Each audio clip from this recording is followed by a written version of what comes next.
with enthusiasm. No matter what your job is presently, do it with passion and magic will happen. You will meet the right person and get noticed. I've seen this over and over again. How much more passion is needed to be a great entrepreneur or artist? Find a noble cause and get behind it with all your heart and soul.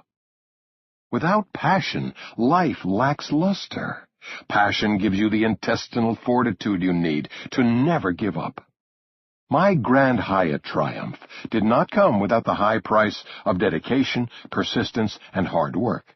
Through all the challenges, my passion for turning something ugly into something compelling and appealing kept me going and enabled me to get many other people to share in my vision. How do you find your passion? Try this. For a moment, put aside any judgments and rational assessment you may have. Start daydreaming about what you really and truly love to do. If you could do one thing in life, what would it be? What do you get so caught up in the fun of doing that you lose track of time? What would you enjoy doing so much you would do it even without getting paid? What have you been doing when you were very satisfied with yourself? What kinds of things put you in a zone and lead to peak experiences? If you could be somebody that you admire, who would it be? Then, be realistic. Doing what you love also means doing something you can do, something you're good at. Think about your strengths. Find out what you're good at. Think about your unique talents and the things you have done that you are most proud of. What kinds of activities come easily and naturally to you? When you think of work you love, think big. Think of amazing accomplishments. And think of the joy and fulfillment you will derive from your work. When you do work that you love, it is no longer work, because the activity itself is a source of energy. Steve Jobs, co-founder of Apple and Pixar, is passionate about computer technology. He was not the best computer designer, but he was the most passionate. Jobs' passion has made him one of the most prolific innovators of our generation. Be a doer, not a dreamer. Passion is more important than brains or talent.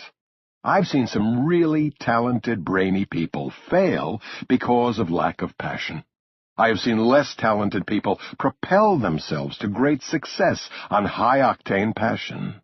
They are what I call idea people. You've probably seen them too. They always seem to have great new ideas they're thinking about doing someday, but they never do anything about them. The ideas always stay in their heads and never get in their hearts. Without heart, the ideas fizzle out fast. Ideas themselves are light and fluffy. They need tremendous passion to make them into concrete, stone, and glass.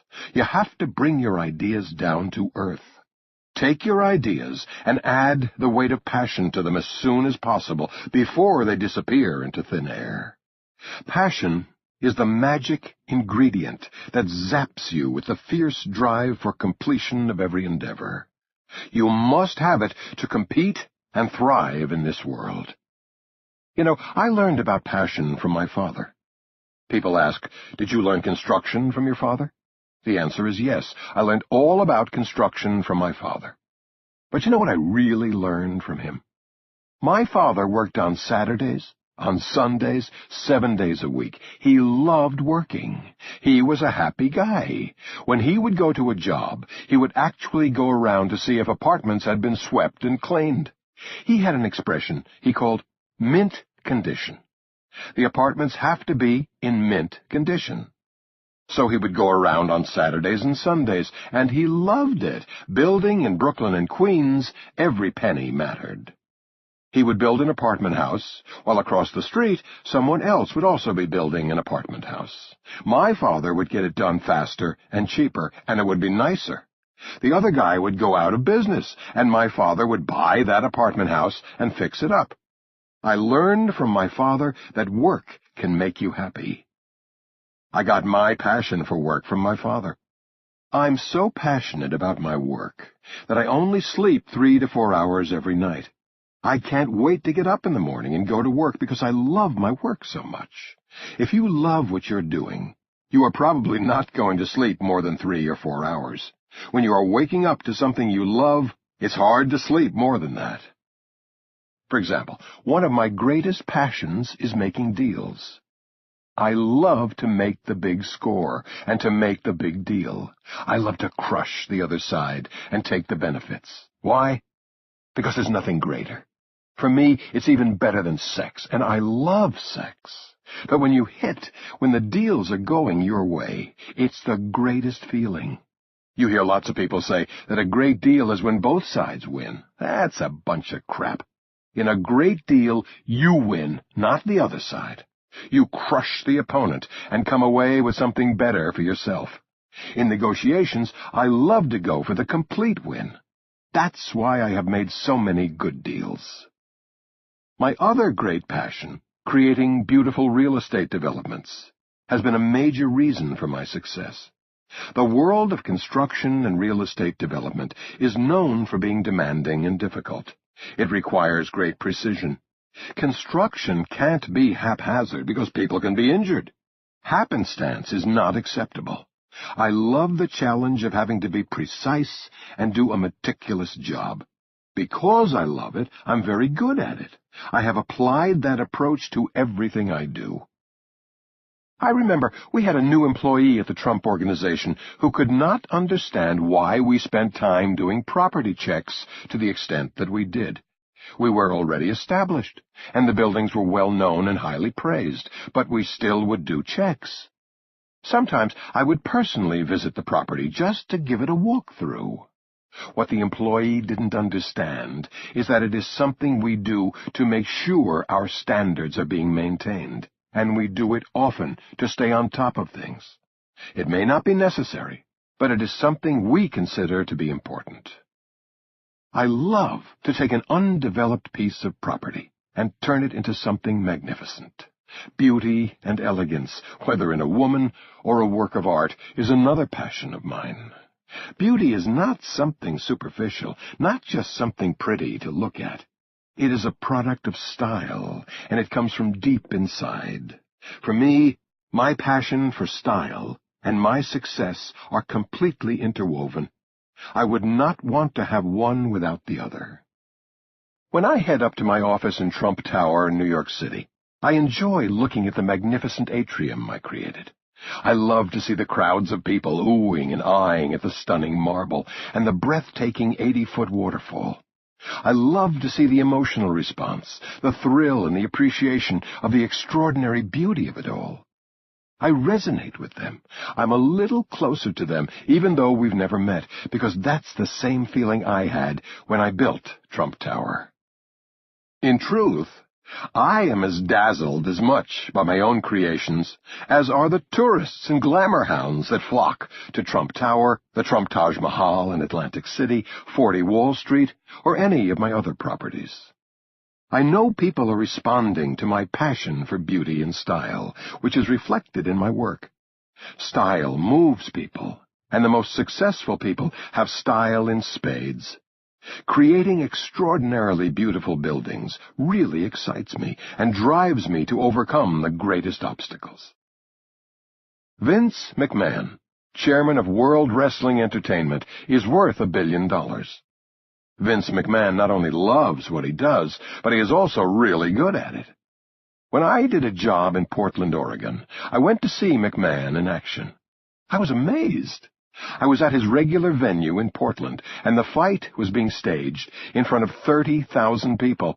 It was totally sold out. I said, "Vince, is this place sold out?" He said, "It sold out a year ago." I said, "What about WrestleMania in Detroit? Is it sold out?" He said it was sold out 5 hours after he put the tickets on sale. There were 82,000 people in Ford Field Football Stadium in Detroit to see the show. I said, "You are really good at this." He had to manage hundreds of technicians and many details and people. Vince was right on top of everything, and I said to myself, Here is a guy who really is special. He loves what he does, and he really understands his subject. That's why he's so good at it and so successful.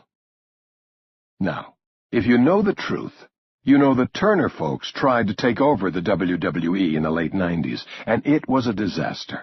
They could not beat McMahon at his own game because he knew it so well. When I talk about success, I always start off with one topic, and the rest sort of flows, and the topic is, you have to love what you do. Vince McMahon and many other people I know are successful because they love what they do. If you love your work, you're going to work harder, and everything is going to come easier. To be successful, even if it's a job, you need to love what you do. I have a friend who was born into a ruthless family. His father is a vicious, miserable, horrible human being. But other than that, he's a very nice guy. Kidding. The father is a Wall Street legend, a very tough guy, and he makes a lot of money. If I mentioned his name, you would all know him. His son, let's call him Stan, is just a nice person. I'm friendly with both of them, and it's easy for me to like the son, but the father is just too much. Stan was working on Wall Street with his father, and he was miserable. One time, Stan's wife called me and said, "Oh, Donald, he's miserable. He's unhappy. It's just not working. My marriage is no good. Nothing is good." I say, "Why are you telling me this? I can't do anything about it." Stan was failing on Wall Street. He hated it, but he could not do anything about it because he did not want to disappoint his father. Stan is a member of a very prestigious golf club in Westchester, and one day he was put in charge of a beautiful and expensive golf course renovation project, not because they believed he would do a good job, but just because they liked him. As it turned out, he was unbelievable. He was at the course every day at 5 in the morning. The project took 6 months instead of a year to finish, and it came out 10 times better than anyone expected, and for less money. I said to him, "Stan, you are unbelievable."